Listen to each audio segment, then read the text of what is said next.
Here's a question for you. Do we live in an elite dictatorship? Well, that's what Allister Heath, who's the editor of the Sunday Telegraph, thinks. He says that if the authorities don't start listening to the general public on issues like cars, crime and wokery, then there will be an uprising even bigger than Brexit. And I'm inclined to agree with that.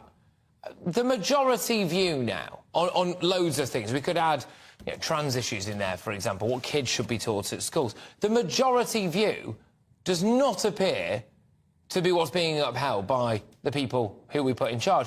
And all too often as well, they'll stand on a manifesto of something, then something else will come up and they'll go, sorry, we couldn't do that, we're going to have to do this instead. And here we are, years down the line, with an unelected Prime Minister doing things that nobody really wants, and a leader of the opposition doing things that I'm convinced he wishes he didn't have to do unless some very loud woke people behind him were making him do them. But Toby Young joins me, who is the founder of the Free Speech Union. Toby, thank you very much. Do we live in some kind of dictatorship, do you think? Well, I read Allister's piece today and I thought it was absolutely spot on, Patrick. He's right. Across a number of issues, whether it's the small boats crisis, whether it's debanking, you name it, climate change, net zero, across a whole range of issues, the liberal metropolitan elite charged with governing us are completely at odds with the majority of the British people.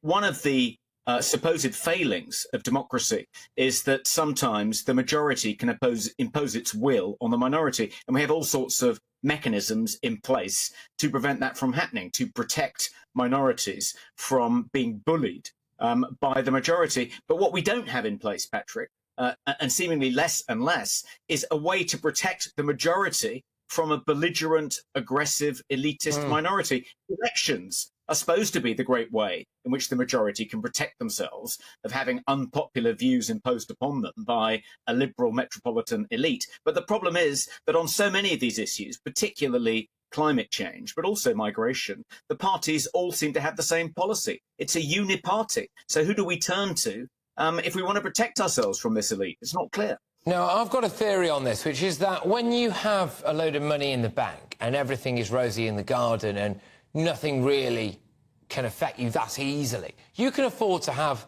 luxury views sometimes because you live in the ideal world that, frankly, most of us don't.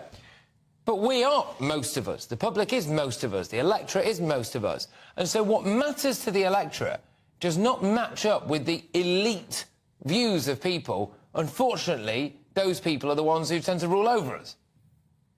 Yeah, no, that's exactly right. Spot on.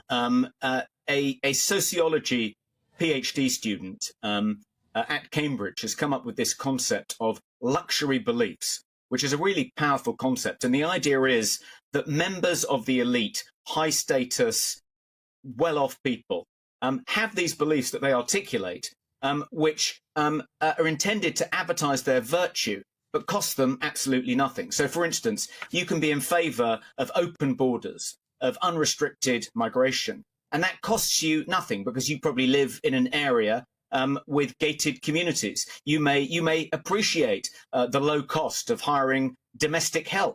You like going to Starbucks and Pret-a-Manger, where most of the people helping you are immigrants on low wages. But if you're a working class person competing for those jobs, seeing your salaries getting lower and lower, seeing your communities changing very, very quickly, of course, you're not going to be in favour of open borders. And that's just one example of a luxury belief. But more and more often now, the people in the governing classes, the officials, the politicians who are running our lives, they embrace these causes intended to advertise their virtue and, incidentally, their superior status, but which costs them absolutely nothing.